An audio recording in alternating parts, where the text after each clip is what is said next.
Hello all, welcome to toppers world. നമ്മൾ ഇന്ന് നോക്കാൻ പോകുന്നത് 7ാം ക്ലാസ്സിൻ്റെ ഇംഗ്ലീഷാണ്. പുതിയ പാഠപുസ്തകം ഇംഗ്ലീഷിലെ രണ്ടാമത്തെ യൂണിറ്റായ ഇമാജിനേഷൻ ആണ് നമ്മൾ നോക്കിക്കൊണ്ടിരിക്കുന്നത്. അതിലെ second chapter foreign lands. Foreign lands എന്ന ചാപ്റ്ററിലെ ക്വസ്റ്റ്യൻ ആൻസേഴ്സ്, ആക്ടിവിറ്റീസ്, ആൻസേഴ്സ്, ഇതാണ് നമ്മൾ ഇന്നത്തെ ക്ലാസ്സിൽ ഉൾപ്പെടുത്തിയിരിക്കുന്നത്.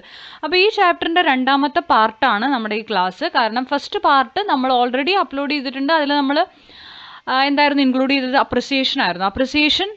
പോയത്തിൻ്റെ അപ്രിസിയേഷൻ ആണ് പാർട്ട് 1 വരുന്നത്. ഇത് പാർട്ട് 2 ക്ലാസ് ആണ്. ഇതിൽ തന്നിരിക്കുന്ന ക്വസ്റ്റ്യൻസിൻ്റെ ആൻസേഴ്സ്, അതുപോലെ ആക്ടിവിറ്റീസ്, അതിൻ്റെ ഉത്തരങ്ങളാണ് ഉൾപ്പെടുത്തിയിരിക്കുന്നത്. അപ്പോൾ എല്ലാവർക്കും നമ്മുടെ ക്ലാസ്സിലേക്ക് സ്വാഗതം. ക്ലാസ് തുടങ്ങുന്നതിന് മുമ്പ് നമ്മുടെ ഈ ചാനൽ ആദ്യമായി കാണുന്നവരാണ് നിങ്ങളെങ്കിൽ സബ്സ്ക്രൈബ് ചെയ്തൊന്ന് സപ്പോർട്ട് ചെയ്ത് കാണാൻ വേണ്ടി ശ്രമിക്കുക.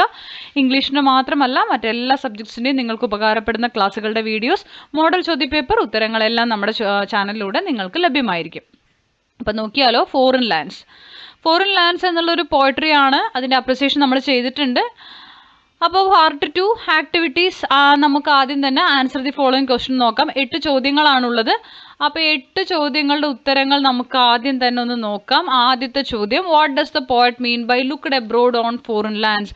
Looked abroad on foreign lands കൊണ്ട് പോയറ്റ് എന്താണ് ഉദ്ദേശിക്കുന്നത്? ഉത്തരം, by looked abroad on foreign lands, the poet means that the child sitting on the cherry tree wanted to see things he or she had not seen before, and the new lands he or she saw were foreign lands. അപ്പോൾ ഇവിടെ എന്താണ്?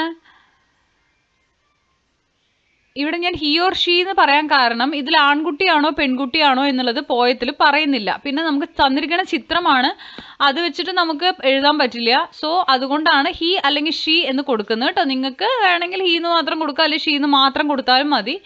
ഞാനിത് ഒരു doubt നിങ്ങൾക്ക് വരണ്ടാതെ കൊണ്ടാണ് രണ്ടും ഒരു hash ഇട്ടിട്ട് രണ്ടും കൊടുത്തത് കേട്ടോ. അപ്പോൾ നിങ്ങളിതുപോലെ വേണമെങ്കിൽ ഒരു സ്ലാഷ് ഇട്ടിട്ട് നിങ്ങൾക്ക് എന്ത് ചെയ്യാം, ഹി ഓർ ഷീ കൊടുക്കാവുന്നതാണ്. അല്ലെങ്കിൽ ഷീ, അതിൽ ചിത്രത്തിൽ ഒരു പെൺകുട്ടിയായിട്ടല്ലേ നമുക്ക് തോന്നണം, അപ്പോൾ ഷീ മാത്രം എഴുതിയാലും മതി. അടുത്തത്, how was a child able to see places never seen before? Answer, the child was able to see places never seen before as he or she was sitting on the cherry tree. From that height he or she was able to see new places. അടുത്തത്, what did the child see from the tree? From the tree the child saw the garden next door. It was അഡോൺഡ് with flowers. The child so many new pleasant places. The river which had dimples all over flowing, and also saw the dusty roads on which people were walking up and down. Next, why does the poet say that the river is the sky's blue looking glass? Answer, the poet says that the river is the sky's blue looking glass because the blue sky is reflected in the river and its color also looks blue. Next, what does the poet mean by grown up river? Answer, by grown up river the poet means that it had dimples all over, suggesting that it has matured. Its end is near as it is about to merge with the sea. Old people have wrinkles.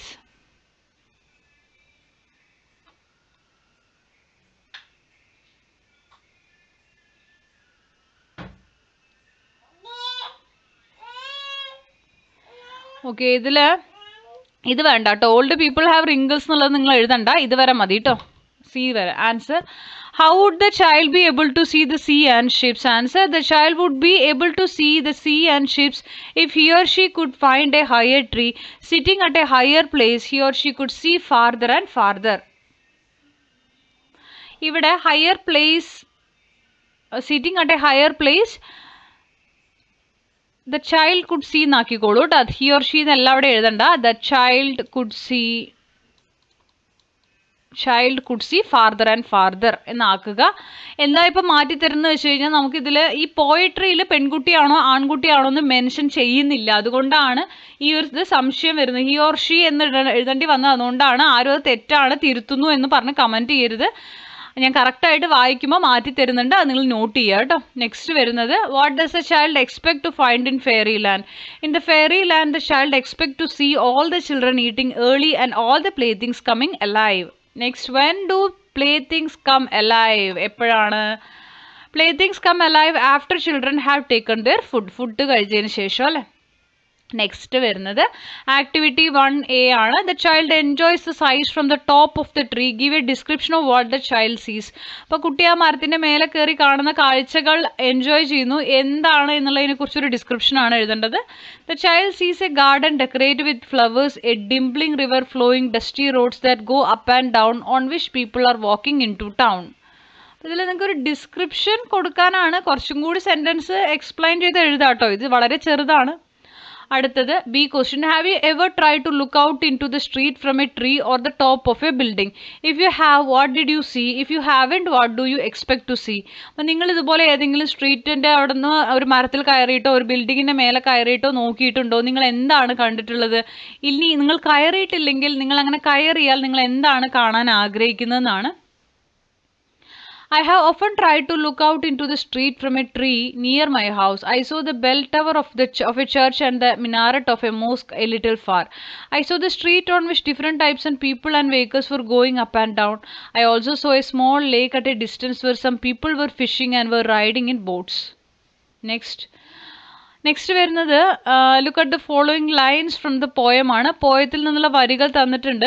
Identify the other rhyming words from the poem and circle them ആണ്. അപ്പോൾ ഇതിൽ rhyming words ഞാൻ കാണിച്ചു തരാം. ഇവിടെ tree, me rhyming വേർഡാണ്. Hands, lands. അപ്പോൾ ഇത് റൈമിംഗ് വേർഡ് അല്ലേ? ഇതുപോലെ പോയത്തിൽ വരുന്ന വേറെ റൈമിംഗ് വേർഡാണ് lie, I, more before, tree, sea, slips, ships, pass, glass, down, town, hand, land, five, alive. അപ്പോൾ ഇവിടെ AABB ആണ് റൈമിംഗ് സ്കീം വരുന്നത്. ഇതുപോലെ തന്നെ നിങ്ങൾക്ക് ഇത് ഇവിടെ തന്നിരിക്കുന്നതിൽ ലൈ, ഐ ഒരേപോലെ വരുന്നത് കൊണ്ട് AA, മോർ, ബിഫോർ, ഇത് തന്നെയാണ് ഇത് BB. AABB ആണ് റൈമിംഗ് സ്കീം കേട്ടോ. നെക്സ്റ്റ് വരുന്നത് look at the following lines from the poem. പോയത്തിൽ നിന്ന് വരികൾ നോക്കുക. And looked abroad on foreign lands. The same vowel sound is repeated in the words abroad and foreign. Abroad and ഫോറിനിൽ same vowel sound repeat ചെയ്യുന്നുണ്ട്. It creates assonance. അപ്പോൾ repetition of a vowel sounds in a line.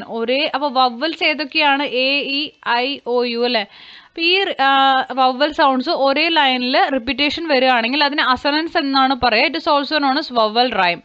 Find out other examples for assonance from the poem. അസണൻസിൻ്റെ വേറെ examples ആണ് cherry tree, my eye, dimpling river, river slips, dine at 5. Okay കേട്ടോ. ഇനി look at the following lines. And many pleasant places more that I had never seen before.